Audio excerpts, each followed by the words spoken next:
ಮುಖ್ಯಮಂತ್ರಿ ಸಿದ್ದರಾಮಯ್ಯ ಮತ್ತು ಎಐಸಿಸಿ ಅಧ್ಯಕ್ಷ ಮಲ್ಲಿಕಾರ್ಜುನ್ ಖರ್ಗೆ ದೆಹಲಿಯಲ್ಲಿ ಭೇಟಿಯಾಗಿ ಪಕ್ಷದಲ್ಲಿನ ಬೆಳವಣಿಗೆ ಕುರಿತು ಮಹತ್ವದ ಚರ್ಚೆ ನಡೆಸಿದರು. ಮುಖ್ಯಮಂತ್ರಿ ಸಿದ್ದರಾಮಯ್ಯ ಮತ್ತು ಮಲ್ಲಿಕಾರ್ಜುನ್ ಖರ್ಗೆ ಪ್ರತ್ಯೇಕವಾಗಿ ಸಮಾಲೋಚನೆ ನಡೆಸಿದ್ದು ರಾಜಕೀಯ ವಲಯದಲ್ಲಿ ಕುತೂಹಲ ಮೂಡಿಸಿದೆ. ರಾಜ್ಯಕ್ಕೆ ಭೇಟಿ ನೀಡಿದ್ದ ಕಾಂಗ್ರೆಸ್ ಉಸ್ತುವಾರಿ ರಣದೀಪ್ ಸಿಂಗ್ ಸುರ್ಜೇವಾಲಾ ಶಾಸಕರೊಂದಿಗೆ ನಡೆಸಿದ ಸಭೆಗಳ ಕುರಿತು ಮತ್ತು ಕಾಂಗ್ರೆಸ್ ಶಾಸಕರ ಅಸಮಾಧಾನದ ಬಗ್ಗೆ ಉಭಯ ನಾಯಕರು ಸಮಾಲೋಚನೆ ನಡೆಸಿದರು. ಇದೇ ವೇಳೆ ನಿಗಮ ಮಂಡಳಿಗಳ ಸದಸ್ಯರ ನೇಮಕ ಹಾಗೂ ವಿಧಾನ ಪರಿಷತ್ ಸದಸ್ಯರ ಆಯ್ಕೆ ಕುರಿತು ಸಹ ಚರ್ಚೆ ನಡೆಸಲಾಯಿತು.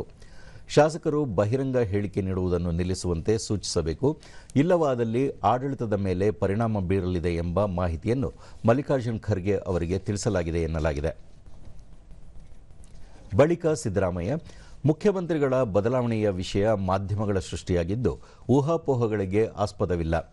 ರಾಜ್ಯ ಕಾಂಗ್ರೆಸ್ ಉಸ್ತುವಾರಿ ರಣದೀಪ್ ಸಿಂಗ್ ಸುರ್ಜೇವಾಲಾ ಅವರು ರಾಜ್ಯದಲ್ಲಿ ಶಾಸಕರನ್ನು ಭೇಟಿ ಮಾಡುತ್ತಿರುವ ಉದ್ದೇಶ ಮುಖ್ಯಮಂತ್ರಿಗಳ ಬದಲಾವಣೆಯ ವಿಷಯವಲ್ಲ ಎಂದು ಸ್ಪಷ್ಟವಾಗಿ ತಿಳಿಸಿದ್ದಾರೆ ಎಂದರು. ಕರ್ನಾಟಕದಲ್ಲಿ ಮುಖ್ಯಮಂತ್ರಿ ಸ್ಥಾನ ಖಾಲಿ ಇಲ್ಲ ಎಂದು ತಾವು ಮತ್ತು ಉಪಮುಖ್ಯಮಂತ್ರಿ ಡಿಕೆ ಶಿವಕುಮಾರ್ ಇಬ್ಬರೂ ಪುನರುಚ್ಚರಿಸಿದ್ದೇವೆ.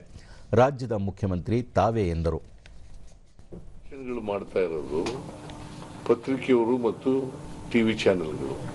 ಅದನ್ನ ಬಿಟ್ರೆ ಪಾರ್ಟಿನಲ್ಲಿ ಇದು ಚರ್ಚೆ ಆಯ್ತಾ ಇಲ್ಲ. ನಾವು ಹೇಳಿದೀವಿ, ಹೈಕಮಾಂಡ್ ಅವರು ಏನ್ ಡಿಸಿಷನ್ ತಗೊಂಡ್ರು ಕೂಡ ಒಪ್ಕೋತೀವಿ ಅಂತ ಹೇಳಿದೀವಿ.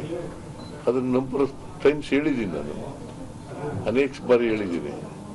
ಹೈಕಮಾಂಡ್ ಅವರು ಏನೇ ಡಿಸಿಷನ್ ತಗೊಂಡ್ರು ಕೂಡ ಆ ಡಿಸಿಷನ್ಗೆ ನಾವು ಅಬೈಡ್ ಆಗಿರ್ತೀವಿ. ಡಿ ಕೆ ಶಿವಕುಮಾರ್ ಹೇಳಿದ್ದಾರೆ, ನಾನು ಹೇಳಿದ್ದೀನಿ. ಸುರ್ಜೇವಾಲಾ ಅವರು ಬಹಳ ಸ್ಪಷ್ಟವಾಗಿ ಹೇಳಿದ್ದಾರೆ, ಲೀಡರ್ಶಿಪ್ ಪ್ರಶ್ನೆ ಇಲ್ಲವೇ ಇಲ್ಲ ಅಂತ ಹೇಳಿದ್ದಾರೆ, ಚರ್ಚೆ ಇಲ್ಲವೇ ಇಲ್ಲ ಅಂತ.